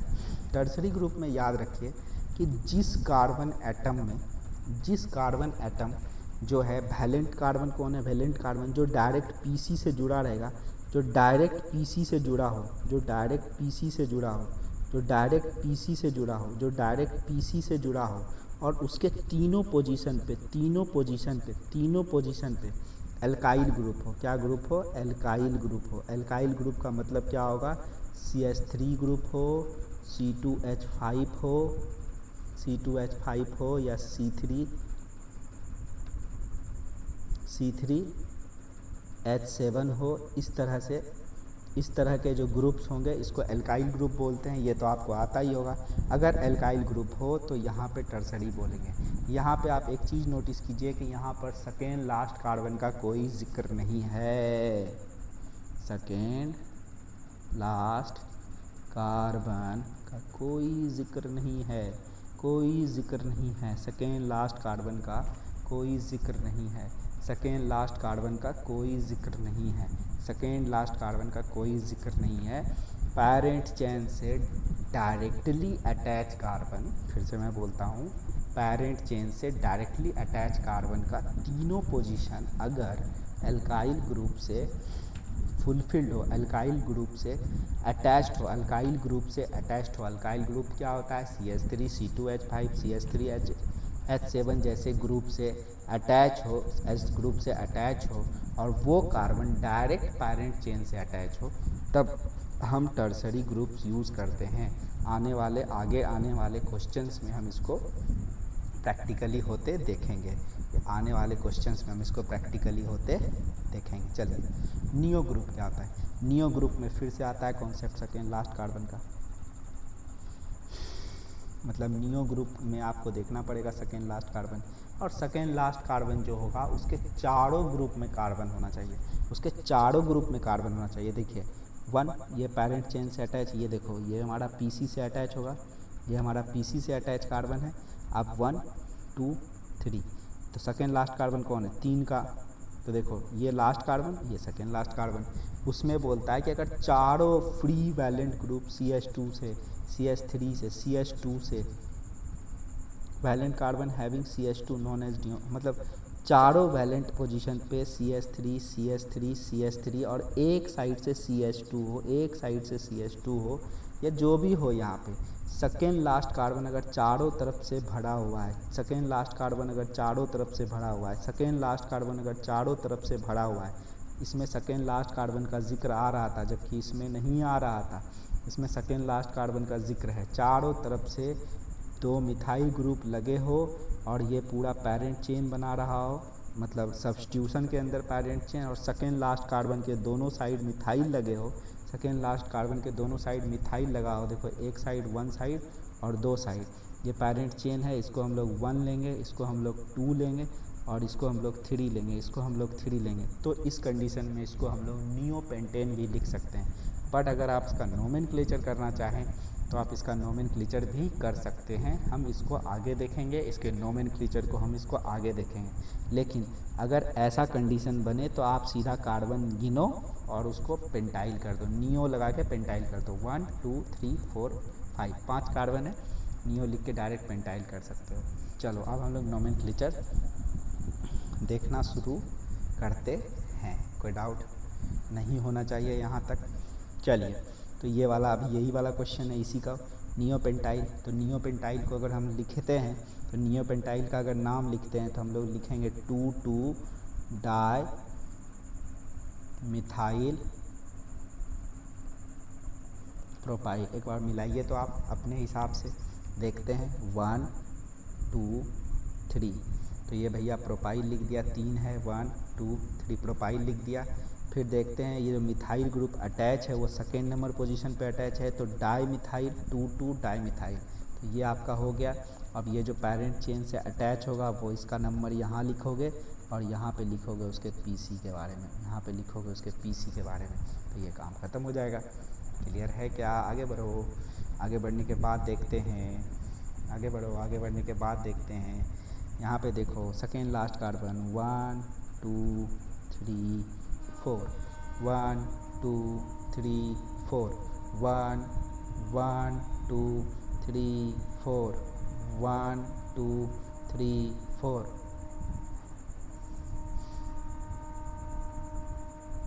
ठीक है, 1 2 3 4। अब सेकेंड लास्ट कार्बन देखो, ये लास्ट कार्बन, ये second last carbon, second last carbon के सेकेंड लास्ट कार्बन के दोनों पोजीशन पे अगर मिथाइल लगा हो, दोनों पोजीशन पे अगर मिथाइल लगा हो तो इसको हम लोग नियो बोल सकते हैं, इसको हम लोग नियो बोल सकते हैं, इसको हम लोग नियो बोल सकते हैं। अगर नियो बोले तो डायरेक्ट सारे कार्बन के नंबर को जोड़ के आप लिख सकते हो, तो 1 2 3 4 2 6, तो आप इसको हेक्साइल लिख सकते हो, हेक्साइल लिख सकते हो, नियो हेक्साइल लिख सकते हो। लेकिन अगर इसका नोमेनक्लेचर करेंगे तो आप नोमेनक्लेचर अभी तक में सीख गए होंगे। 3 3 di methyl, 3 3 di methyl butyl. ठीक है, यहाँ आप पीसी लिखेंगे, यहाँ आप पीसी लिखेंगे और यहाँ पीसी से अटैच नंबर को लिख देंगे, तो इसका नाम क्या हो जाएगा? या तो आप नियो हेक्साइल लिख दो, या तो आप लिखो 3 3 डाई मिथाइल ब्यूटाइल और इसके बाद ये पीसी का नंबर, जिससे कि जिस पेरेंट चेन के कार्बन से अटैच होगा उसका नंबर, और यहाँ आप लिखेंगे पीसी, बस काम हो जाएगा। आगे बढ़ते हैं, चलिए इसका हम लोग देखते हैं, इसको हम लोग कैसे लिखेंगे। तो देखिए सेकेंड लास्ट कार्बन पे तो यहाँ पे आप देखिए कि ना तो यहाँ पे हम लोग देखते हैं, तो यहाँ पे आप देख पाएंगे कि यहाँ पर आप वो फॉर्मूला नहीं लगा पाएंगे, ना यहाँ पे आप लगा पाएंगे टर्सरी कार्बन का कॉन्सेप्ट, ना यहाँ पे लगा पाएंगे आप नियो कार्बन का कॉन्सेप्ट, ना यहाँ पे लगाएंगे टर्सरी कार्बन का कॉन्सेप्ट। तो जोश में आपसे गलती ना हो जाए इसलिए मैंने ये क्वेश्चन दिया है। तो इसका आप नोमेनक्लेचर करेंगे तो आप देखिए दो साइड से नोमेनक्लेचर करेंगे।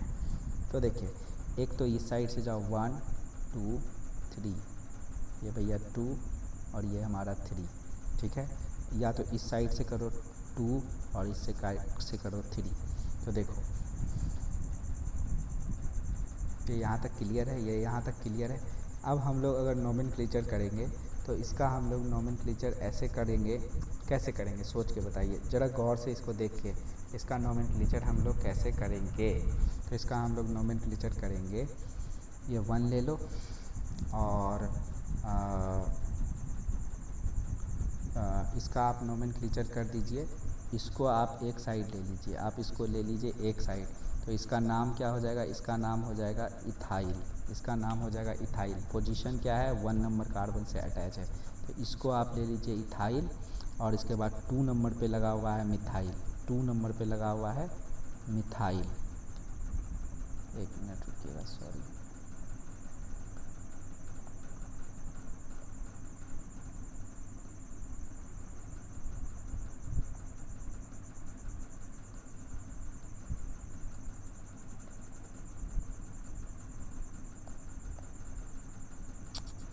Sorry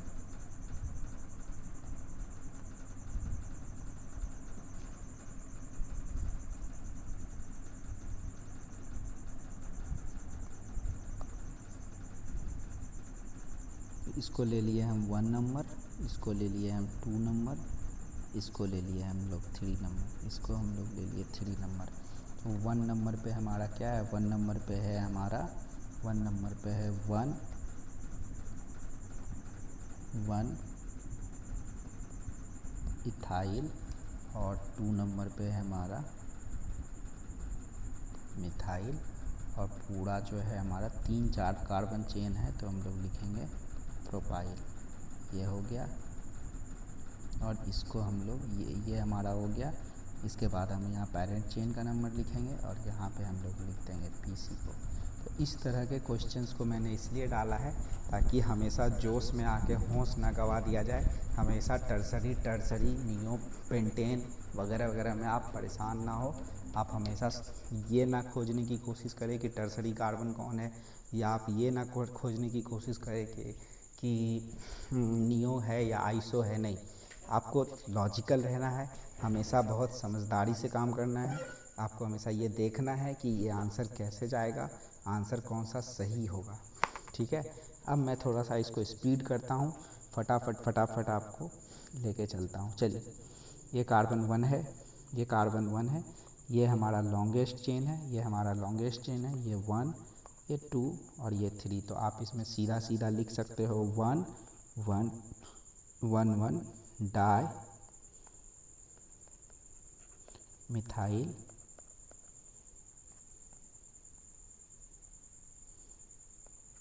propyl. ये बहुत आसान है, यहाँ नंबर, यहाँ PC। चलिए आगे बढ़िए। आगे बढ़ने के बाद हम लोग लिख सकते हैं, तो देखो सेकेंड लास्ट कार्बन, ये 1 ये 2। तो ये सेकेंड लास्ट कार्बन वाला फॉर्मूला लग गया क्या कि सेकेंड लास्ट कार्बन पे अगर CH3 हो तो आइसोप्रोपाइल बोल देंगे। सेकेंड लास्ट कार्बन पे अगर CH3 ग्रुप हो और दोनों तरफ CH3 ग्रुप हो, दोनों तरफ CH3 ग्रुप हो, तो इसको हम लोग आइसोप्रोपाइल बोल देंगे। दोनों तरफ अगर CH3 ग्रुप हो सेकेंड लास्ट कार्बन पे, ये मैटर नहीं करता है कि वही second last carbon valent carbon हो। वैलेंट कार्बन कौन सा कार्बन होता है? वैलेंट कार्बन वो कार्बन होता है जो पेरेंट चेन से कनेक्ट होता है, जो पेरेंट चेन से कनेक्ट होता है। ये मैटर नहीं करता, सेकेंड लास्ट कार्बन होना चाहिए। वो वैलेंट हो भी सकता है और वैलेंट नहीं भी हो सकता है। अगर उसके दोनों तरफ CH3 है तो आइसो बोल दो। मैंने सिखाया था, तो इसको बोल दो आप आइसो। तो 3 है तो आप इसको बोलो आइसो प्रोपाइल। आप इसको बोल सकते हो आइसो प्रोपाइल, आप इसको बोल सकते हो आइसो प्रोपाइल। लेकिन अगर आप इसका नोमेनक्लेचर करो तो नोमेनक्लेचर बहुत आसान है, 1 मिथाइल इथाइल। 1 मिथाइल इथाइल, इसका नोमेनक्लेचर बहुत आसान है, 1 मिथाइल इथाइल, 1 मिथाइल इथाइल। चलिए आगे बढ़ते हैं, फिर देखते हैं 1 2 3। सेकेंड लास्ट कार्बन पे अगर दोनों साइड, सेकेंड लास्ट कार्बन पे दोनों साइड अगर मिथाइल ग्रुप है तो इसको आइसो ग्रुप में लिया जा सकता है। तो इसको हम लोग आइसो लिख सकते हैं। इसको हम लोग क्या बोलेंगे? 4 कार्बन है, टोटली 4 है, तो टोटली 4 है तो हम इसको बोल देंगे आइसो ब्यूटाइल। और नोमेनक्लेचर करना है तो बहुत आसान है, 3 कार्बन है तो भैया हमारा लिखेंगे प्रोपाइल, और सेकेंड नंबर पे है तो 2 मिथाइल। ये हमारा ब्रैकेट क्लोज, यह हमारा पेरेंट चेन का नंबर, और ये हमारा PC। चलिए, सेम टू सेम है, सेम टू सेम है, सेम टू सेम है, 1 2 3। तो 3 और ये 4। तो अगर हम बेसिक नोमेनक्लेचर करें तो ये हो जाएगा ब्यूटाइल, और 3 नंबर पे है तो 3 मिथाइल। ये हो गया, और इसके बाद इसको ब्रैकेट में डालेंगे, इसको ब्रैकेट में डालेंगे। ये हमारा PC, तो PC का नंबर यहाँ लिखेंगे, और ये हमारा पेरेंट चेन लिख देंगे। यहाँ तक क्लियर है। और अगर हम लोग इसको ऐसे लिखना चाहें तो ये देखो 1 2 3 4 5, तो इसको हम लोग लिख सकते हैं iso pentyl, iso pentyl, iso pentyl, iso pentyl. 5 है ना, आइसो पेंटाइल। चलिए आगे आते हैं, टर्सरी का एग्जाम्पल देखते हैं। टर्सरी के एग्जाम्पल में मैंने बोला था कि उसमें सेकेंड लास्ट हो ना हो कोई फ़र्क नहीं पड़ता है। अगर वैलेंट कार्बन के तीनों पोजीशन पे R ग्रुप लगा हो, R ग्रुप लगा हो, R में मैंने बोला था एल्काइल हो, मैंने मीथेन का जिक्र नहीं किया था। मीथेन का जिक्र मैंने सिर्फ आइसो में किया था। मीथेन का जिक्र मैंने सिर्फ आइसो में किया था, बाकी टर्सरी ग्रुप में आर ग्रुप रहेगा तो चल जाएगा, यहाँ मीथेन होना ज़रूरी नहीं है। तो इसका नोमेनक्लेचर करके दिखाइए आप। तो इसका नोमेनक्लेचर करिएगा तो ये बहुत आसान है। इसको आप लिख सकते हैं tertiary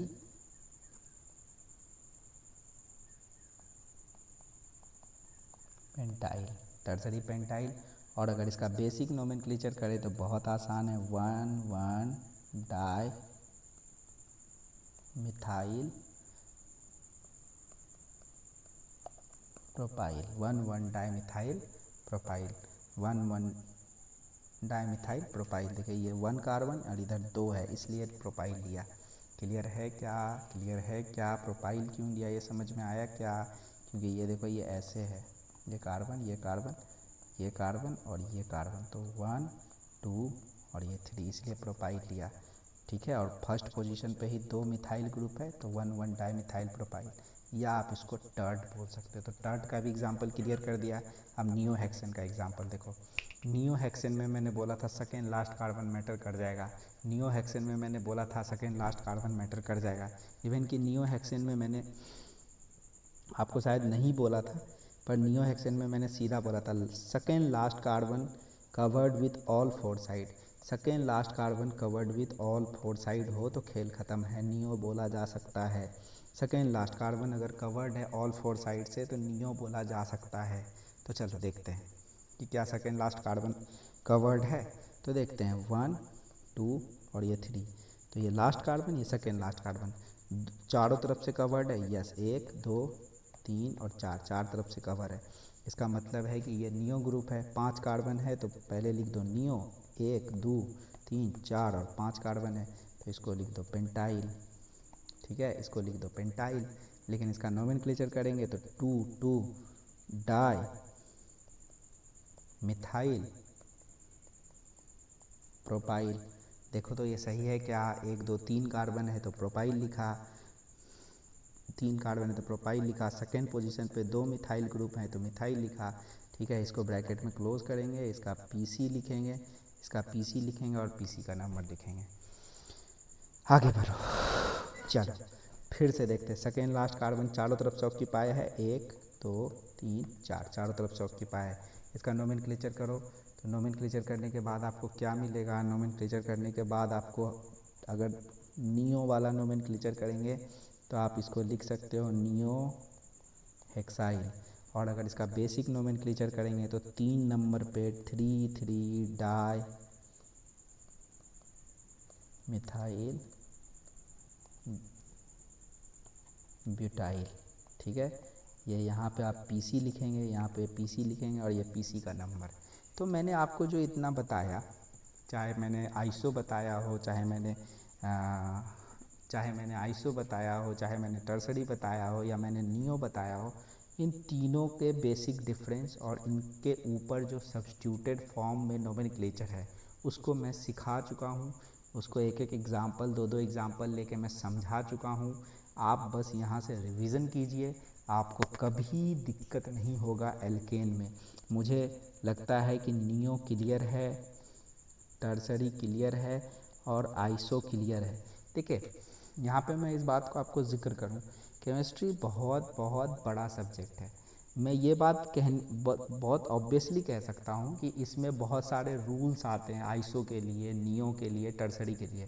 but at your level, at NEET and advance level या IIT level, you have to understand only this things. मैं ये बात मानता हूँ कि आइसो के लिए बहुत बड़ा रूल लिस्ट है, बट मुझे उससे कोई मतलब नहीं है। मुझे ज्ञानी नहीं बनना है, मुझे बस क्वेश्चन प्रैक्टिस करना है। मुझे बस इतना जानना है जिससे कि मेरा क्वेश्चन सॉल्व हो जाए। मुझे ज़्यादा PhD करने की कोई ज़रूरत नहीं है। चलिए, इसमें आप बताइए कि आइसोब्यूटाइल क्या होगा। तो सेकेंड लास्ट कार्बन पे 2 मिथाइल, तो सेकेंड लास्ट कार्बन पे 2 मिथाइल। देखो सेकेंड लास्ट कार्बन, इस पे 2 मिथाइल, 1 और 2, लेकिन यहाँ पे तीसरा भी फुलफिल है तो ये तो टर्सरी हो जाएगा। ये तो हमारा टर्सरी हो गया। फिर हम लोग देखते हैं सेकेंड लास्ट कार्बन 1, 2, 3, तो ये भी हो सकता है। सेकेंड लास्ट कार्बन तो ये तो फुलफिल करेगा ही नहीं। फिर देखते हैं 1, 2, 3 या इधर ले लो 3, तो देखो सेकेंड लास्ट कार्बन उस पर 2 मिथाइल 1 और 2, तो ये आंसर हो जाएगा हमारा आइसो ग्रुप, यही हो जाएगा आइसोब्यूटाइल 1 2 3 4 4 है। ठीक है, इसमें देखते हैं 1 2 सेकेंड लास्ट कार्बन नहीं, ये चारों तरफ से फिल है तो इसको हम लोग नियो बोल सकते हैं। देखो देखो इसको गौर से देखो इसको 1 2 3 ये हो गया। सेकेंड लास्ट कार्बन के चारों कार्बन एटम फुलफिल होने चाहिए, 1 2 3 4, चारों सेकेंड लास्ट पे फुलफिल है तो नियो लगा दिए, आंसर आइसोब्यूटाइल में ये चला जाएगा। अब आप लोग बेसिक इजी नोमेनक्लेचर देखते हैं, जिसमें कि हम लोग इजी नोमेनक्लेचर देखते हैं।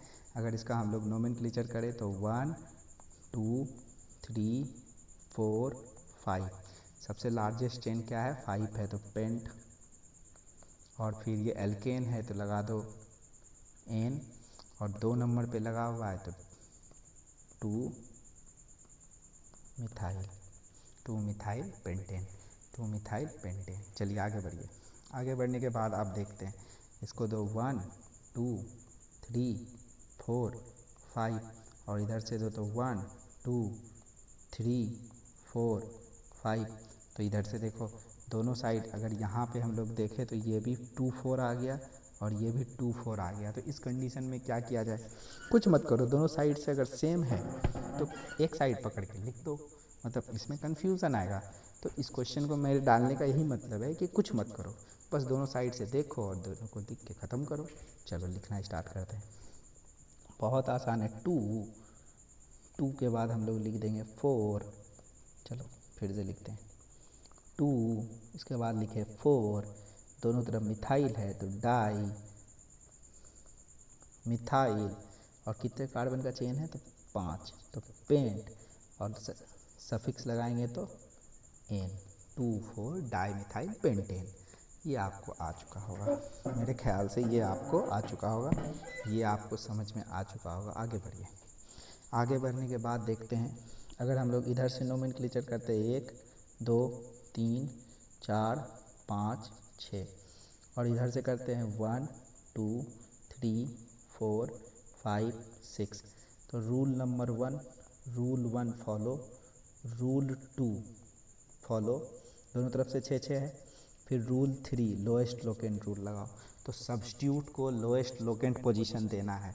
तो पहले हम लोग इस साइड से चलते हैं, हम लोग चलते हैं राइट टू लेफ़्ट चलेंगे तो मिथाइल को पोजीशन मिलेगा 2 और 5, ठीक है। और अगर हम लोग इस साइड से चलते हैं तो मिथाइल को पोजीशन मिलेगा 2 2 5।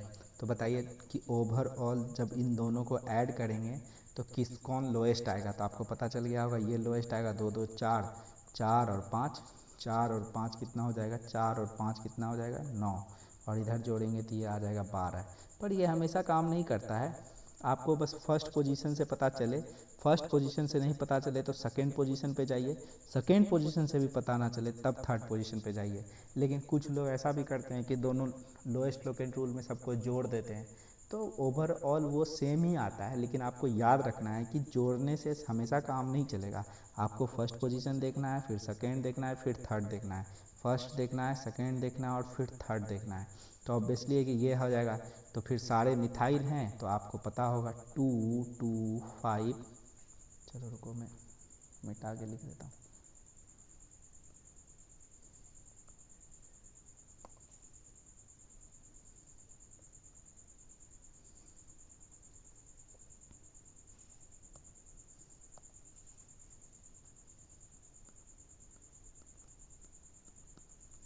तीन है तो ट्राई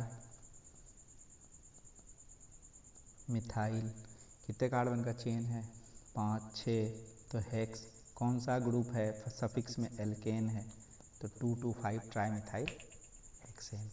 कोई डाउट नहीं होना चाहिए। आगे बढ़िए, कंपाउंड का नाम लिखिए, बहुत आसान है, बहुत ज़्यादा आसान है ये।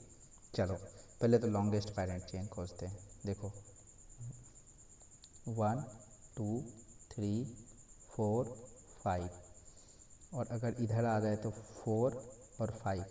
तो अब देखो तो किस चेन में सबसे ज़्यादा किस चेन में सबसे ज़्यादा सब्स्टिट्यूशन है, तो इस चेन में चलते पहले। तो इस चेन में हमें एक सब्स्टिट्यूशन मिला, लेकिन अगर हम लोग इस चेन में चलते हैं 1 2 3 4 और 5 में चलते हैं तो इस चेन में हमें 1 2 3 सब्स्टिट्यूशन मिला।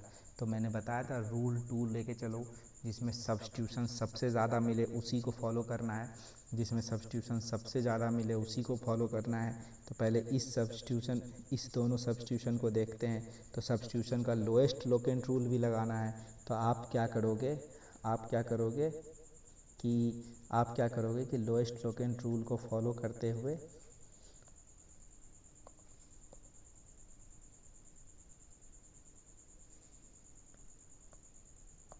इसका नियम लगाओगे तो आप पाओगे कि इसको रूल 1 मिलेगा, इसको 2 मिलेगा, इसको 3, इसको 4 और इसको 5।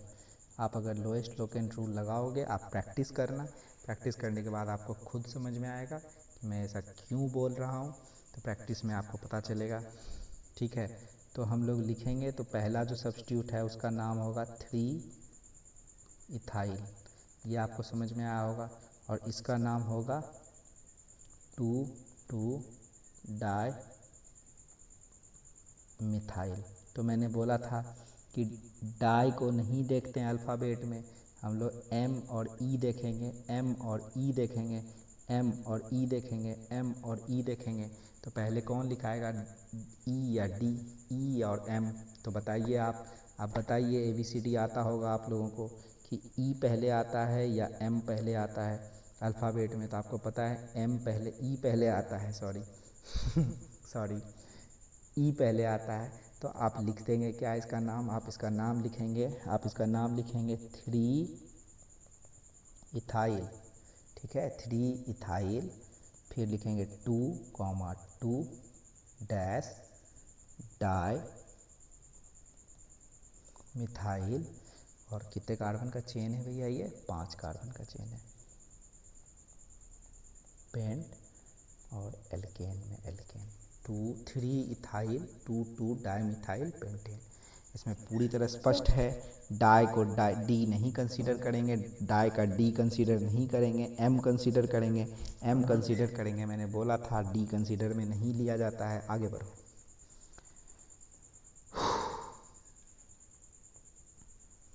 इसका हम लोग देखते हैं। तो देखो, ये 1, ये 2, ये 3, ये 4, ये 5, ये 6, ये 7। एक तो इस साइड से चलो, या तो आप इस साइड से भी चल सकते हो। इसको 6 दे दो, इसको 7 दे दो, तो आप देख पाएंगे कि किस चेन में ज़्यादा सब्स्टिट्यूट ग्रुप आएगा। तो दोनों चेन में आप देख पाएंगे कि दोनों चेन में सब्स्टिट्यूट ग्रुप सेम है। ये देखो, ये बहुत अच्छा सा क्वेश्चन है। दोनों चेन में सब्स्टिट्यूट ग्रुप सेम है, तो कोई परेशानी की बात नहीं है। आप यहाँ पे देखेंगे कि उस सब्स्टिट्यूट को लेस नंबर मिलेगा जिसका अल्फ़ाबेट कम है, उस सब्स्टिट्यूट को लेस नंबर मिलेगा जिसका अल्फ़ाबेटिकल ऑर्डर पहले आता है।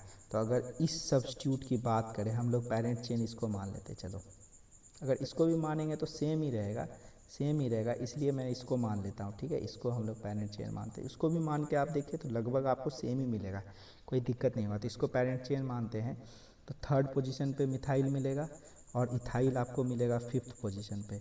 अब बताइए कि इथाइल को हम लोग E से लिखते हैं और मिथाइल को हम लोग M से लिखते हैं। और अगर हम लोग इस साइड से चले तो ये 1, ये 2 और ये 3, ये 4, ये 5, ये 6 और ये 7। तो आप बताइए कि इथाइल को हम 3 पोजीशन दे, इथाइल को हम लोग 3 पोजीशन दे या 5 दे, और मिथाइल को हम लोग 3 पोजीशन दे या 5 दे। तो हम बोले थे कि अल्फ़ाबेटिकल ऑर्डर में जाके चेक करो। तो E पहले आता है M से, तो हम लोग यही सही मानेंगे, इसको गलत मानेंगे। तो इसके हिसाब से अगर हम लोग आंसर राइटिंग करें तो आंसर राइटिंग में बहुत आसान है। क्या लिखोगे, 3 इथाइल 5 मिथाइल, और ये हो जाएगा हेप्टेन। यहाँ तक आपको समझ में आ गया होगा। इस तरह से हम कह सकते हैं कि अब आपको एक भी डाउट नहीं होगा एल्केन में। अब आप जहाँ से भी जिस भी किताब से क्वेश्चन प्रैक्टिस करना चाहते हैं आप कीजिए। आपको किसी भी प्रकार से डाउट आने का कोई भी पॉसिबिलिटी नज़र नहीं आ रहा है मुझे। प्लीज़ आप क्वेश्चन प्रैक्टिस कीजिए। जितना मैंने बताया, मैंने 25 क्वेश्चन बताया जो सिर्फ और सिर्फ एल्केन का क्वेश्चन है। इसमें कोई alkyne substitute group, functional group कुछ नहीं है, सिर्फ और सिर्फ प्योर एल्केन का क्वेश्चन है और प्योर एल्केन के सारे कॉन्सेप्ट हैं। सो प्लीज़ आप क्वेश्चन प्रैक्टिस कीजिए, प्लीज़ आप क्वेश्चन प्रैक्टिस कीजिए। इससे आपको बहुत सेटिस्फैक्शन मिलेगा। पढ़ने से सेटिस्फैक्शन नहीं मिलता है, क्वेश्चन बनाने से ही सेटिस्फैक्शन मिलता है। Okay, thank you. अब हम लोग आगे देखेंगे nomenclature of alkyne. Okay, thank you.